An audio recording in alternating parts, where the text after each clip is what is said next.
Nyongera okwebaza gwe ssebo naawe nnyabo eyeekuumidde ku channel yaffe eno ya Skype TV. Olunaku olwaleero tugenda kwogera ku mataba agasazeeko ekibuga Kampala. Olunaku olw'ejjo zaabadde ennaku z'omwezi 26 omwezi ogwokusatu omwaka 2025. Amataba gasazeeko ebitundu eby'enjawulo eby'ekibuga Kampala era nga abantu 7 baafiiridde mu mataba gano. Ebitundu by'ekibuga Kampala eby'enjawulo byasaliddwako amataba ebitundu nga Katoogo Kinnawataka, Northern Bypass, Salama Road, ku Mukwana Arcade wamu n'ebitundu eby'Nakawa. Bino ebitundu byonna birinaanye ekibuga Kampala. Ezimu ku nguudo eziyingira n'ezifuluma ekibuga Kampala zalabiddwako nga tezikyafaananika, ng'omuntu oyinza okulowooza nti Lake Victoria yeri munda mu ggwanga erya Uganda oba ekibuga ekikulu ekya Uganda Kampala. Wabula abamu ku batuuze be twogeddeko nabo bagamba nti ensonga eno ey'amazzi okuba nga gasalako ekibuga Kampala kiviiridde ku ba investor be baawa okuzimba enguudo ne balemererwa okukola omulimu gwabwe omulungi. Twogerako eri eggwanga bannange, emyala bagikola bagikomya mu kkubo, kati abantu bizinesi z'abantu zifudde. Bakole emyala bagimalirize, n'ebyo bakola babikomya mu kkubo. Abantu obukadde n'obukadde bufudde mu ndaawo obwetatuse n'amazzi.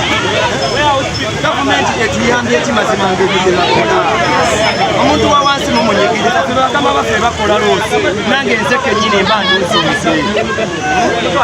Beetereeze mugambe ku Bachina bakole enguudo bagikuse ku myala eminene. Omanyi bagamba okalya ddakaddadda kati essaawa zino kyemmanyi emitima gibabuguma. Amazzi gasazeeko ekibuga Kampala, emyala egiri munda mu ggwanga erya Uganda oba ekibuga Kampala gyalabiddwako nga gikola ekisoboka.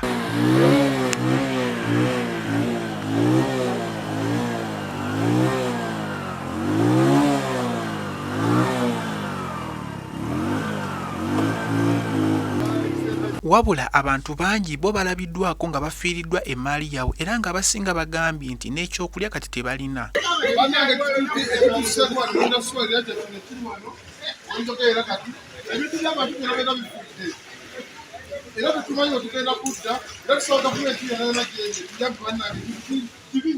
Abantu abakolera mu industrial areas ez'enjawulo omuli obuwunga, industrial areas ezikola embaawo bo bagamba mbu obulamu bulinga obukomye kuba amazzi gasaanyizaawo embaawo zaabwe omuli ne zino boodi ze bakozesa mu kubajja.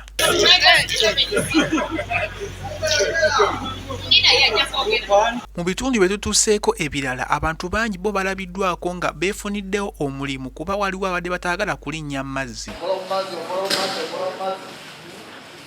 Abaana balemeddwa ogenda ku ssomero ku lw'ensonga amataba gabadde mangi, wabula abawazizza empaka abaagala okuvuga emmotoka bo emmotoka zaabwe zirabiddwako nga zonna zibulidde mazzi.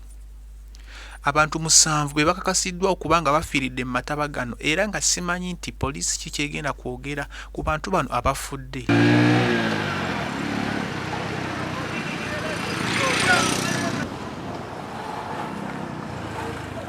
Byo ebyentambula byongedde okusannyalala munda mu kibuga Kampala ng'era abantu ababadde bakedde okugenda ku mirimu bakiguddeko.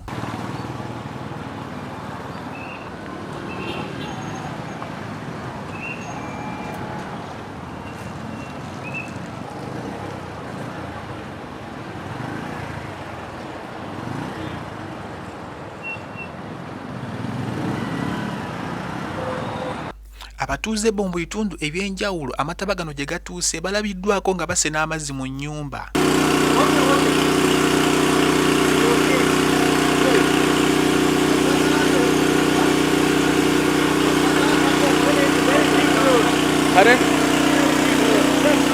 Nga muno mubaddemu abaana abato, abantu abakulu wamu n'abakadde okulaba nga beetaasa ekibambulira kino ekibaguddeko obudde obw'okumakya nga tebategedde. Gwe mbuulira situation nga bwebadde, embeera bwebadde. Wano mu Australia twakedde ku ssaawa 12 bagidde mu nkuba naye nga buli woyita tubadde tukwagita abantu. Wabula abantu abamu bo piki ezaabwe zoonoonese.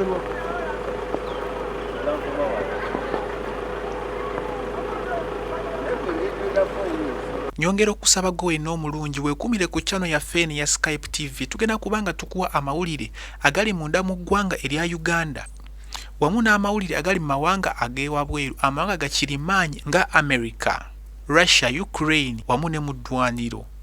amawulire ag'ebyobufuzi, ennyimba ez'akayingira ensiike.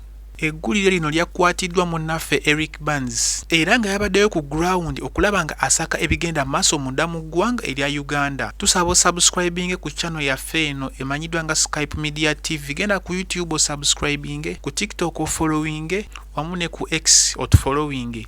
Tugenda kubanga tukuwa amawulire g'otagenda kusubwa. Amawulire gano gawagiddwa management ya Eric Banks Graphics nga bano bakutegeeza bakola graphics omulungi. Wandyagadde ku designingira poster, flyer, banner, stickers, book covers, byonna, birthday flyers, byonna ojja tuukirira bannaffe aba Eric Banks Graphics. Oba osobola ku namba yaabwe y'essimu noti 751 62 1847. Nyongere kwebaza nti weekumire ku channel yaffe ya Skype TV oleme butasuwa bigenda maaso munda mu ggwanga erya Uganda wamu ne mu nsi ez'ewabweru. Eric Banks nze yakwatidde eggulire lino okulaba nga likutuukako awo ku TV yo oba ku channel yo eya TikTok oba ku YouTube yo. Gweyagala graphics ojja kulaba ebisinga waawo mu kafulaya kali wansi wa screen yo oba ku TV yo. Eric Banks nze yakwatidde eggulire lino. Ku Skype TV I sign out. Mukamoli waliwo gwe nalabe ku mugongo gw'ebbaati waggulu